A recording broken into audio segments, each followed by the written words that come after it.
शुरू करें। दोस्तों, आज हम दिल्ली नगर निगम के बारे में आपको एक ऐसी बात बताएंगे जिसको आपको सुन के पता चलेगा कि दिल्ली नगर निगम एक खाप पंचायत की तरह चल रहा है, जिसके अंदर कोई कानून नहीं है, कोई प्रक्रिया नहीं है, कोई इनकी विश्वसनीयता नहीं है, कोई इनकी क्रेडिबिलिटी नहीं है। जो मन आता है वो ये कर रहे हैं और झूठी खबरें अखबार में छपवाने में माहिर हो चुके हैं। हम लोग पिछले 1.5 साल से ये कह रहे थे कि दिल्ली नगर निगम कोरोना के बावजूद भी लोगों को लूटने के लिए कोई कोर कसर नहीं छोड़ रहा।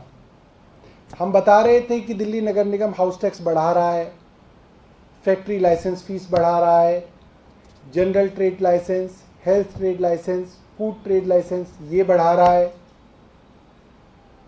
कमर्शियल और रेंटल प्रॉपर्टीज़ के अंदर भी टैक्स बढ़ाया जा रहा है।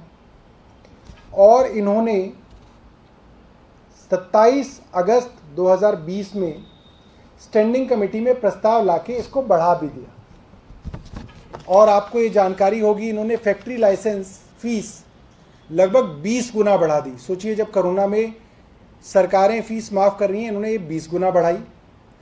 जनरल ट्रेड लाइसेंस फीस इन्होंने 17 से लेकर 25 गुना तक बढ़ा दी। हाउस टैक्स कमर्शियल पर और रेंटेड प्रॉपर्टी पर, जहाँ पे कमर्शियल में लोगों के पास काम धंधे नहीं है, वहाँ पे इन्होंने कमर्शियल टैक्स जो था, प्रॉपर्टी टैक्स, उसको लगभग दुगना कर दिया। और ये खबर अखबार में छपी और उसके करीब 1 साल बाद, यानी कि चुनावों से 6 महीने पहले, इन्होंने अगस्त के महीने में एक खबर छपवाई कि इन्होंने सारे के सारे बढ़ी हुई जो फीस है ये वापस ले ली है। इन्होंने बताया कि फैक्ट्री का लाइसेंस फीस इन्होंने वापस कर दी है, जनरल ट्रेड लाइसेंस इन्होंने वापस कर दिया है, हाउस टैक्स के अंदर 50 गज तक की जो मकान है उनका हाउस टैक्स इन्होंने माफ़ कर दिया है। और कई अखबारों के अंदर ये खबरें छपी, जैसे जागरण के अंदर एक खबर छपी है, दिल्ली में एमसीडी चुनाव से पहले व्यापारियों को साधने की कोशिश, नगर निगम ने दी बड़ी राहत, ये छापा।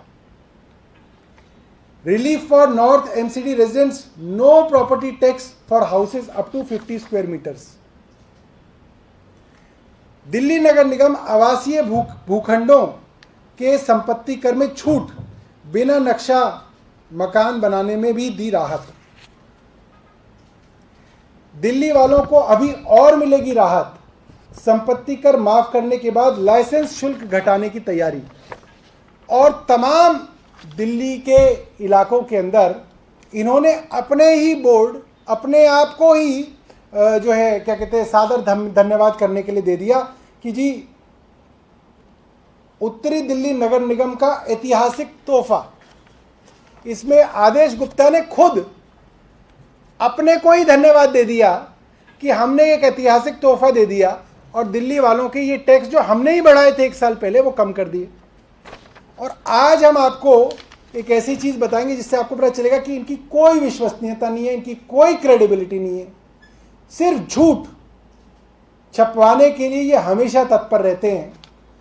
हमारे लीडर ऑफ अपोजिशन हमारे साथ बैठे हुए हैं नॉर्थ एमसीडी के, इन्होंने ये सवाल लगाए, क्या ये सत्य है कि दिनांक 11/8/2021 को स्थायी कमेटी वगैरह वगैरह, कुल मिला के इन्होंने करीब 10 सवाल लगाए, जिसमें इन्होंने पूछा, फैक्ट्री ट्रेड लाइसेंस की फीस क्या आपने माफ कर दी है? क्या पुरानी दरों पे वापसी हो गई है? जवाब आया नहीं। क्या हाउस टैक्स 50 गज तक के मकानों का आपने माफ कर दिया है? जवाब आया नहीं। क्या आपने जनरल ट्रेड लाइसेंस की बढ़ी हुई फीस वापस कर दी है? जवाब आया नहीं। सारी चीज़ों की मुबारकबाद ये जो अपने आप को दे रहे हैं उसका जवाब नहीं में आया है। और मैं आपको एक बात और याद दिला देता हूं, लोकसभा चुनाव से पहले इन्होंने दिल्ली की सब मार्केटों के अंदर एक बोर्ड लगाए थे प्रधानमंत्री जी को धन्यवाद। कन्वर्जन शुल्क और पार्किंग शुल्क माफ करने के लिए प्रधानमंत्री जी को हार्दिक धन्यवाद। और लोकसभा के चुनाव जीतने के बाद इन्होंने सारे व्यापारियों को लोकल शॉपिंग सेंटर्स के अंदर दोबारा से कन्वर्जन चार्ज और पार्किंग शुल्क के लिए नोटिस भेज दिए थे। ये बिल्कुल वैसा ही है कि सिर्फ झूठी खबर छपवाने के लिए, दिल्ली वालों को गुमराह करने के लिए ये खबर सिर्फ छपवाई गई है कि शुल्क माफ किया गया है। और इनके आयुक्त ने लिखित जवाब दिया है कल हमें कि इस तरीके का कोई भी काम जो है अभी तक इंप्लीमेंट नहीं हुआ है। बहुत बहुत धन्यवाद। अगर आपके पास कोई प्रश्न है तो आप पूछ सकते हैं। सवाल है कि अभी पिछले दिनों सब्जी मंडी में जो बिल्डिंग गिरी थी, आज उसको एमसीडी ने क्लीन चिट दे दिया। देखिए कितनी शर्म की बात है और कितनी दुर्भाग्यपूर्ण बात है। जिस बिल्डिंग के नीचे दबकर 2 बच्चे मर गए, एक 7 साल का बच्चा था, एक 12 साल का बच्चा था, पूरी की पूरी बिल्डिंग ऊपर से लेकर नीचे आ गई और एमसीडी कह रही है कि हमारा कोई अफसर जिम्मेदार नहीं है। उस बिल्डिंग में नीचे की तरफ कंस्ट्रक्शन हो रही थी। वो कंस्ट्रक्शन किसकी इजाज़त से हो रही थी? क्या उसके लिए एमसीडी से इजाज़त ली गई थी?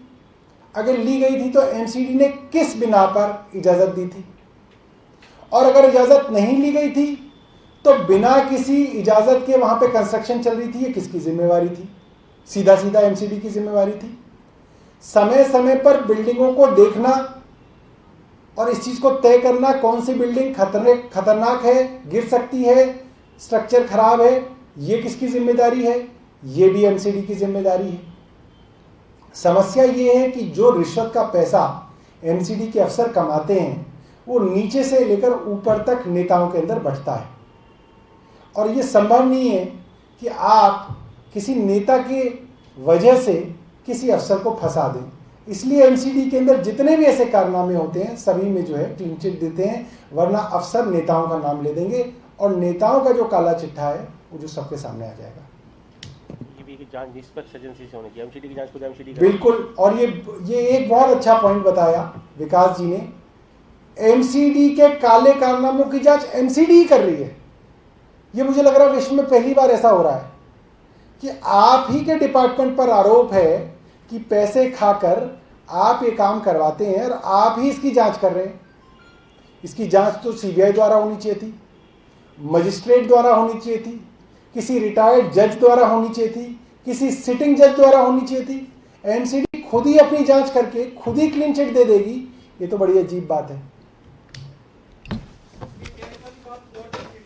नॉट एमसीडी ये वाला जो भेज देना, आप उसको भेज देना, उसको डाल दीजिए।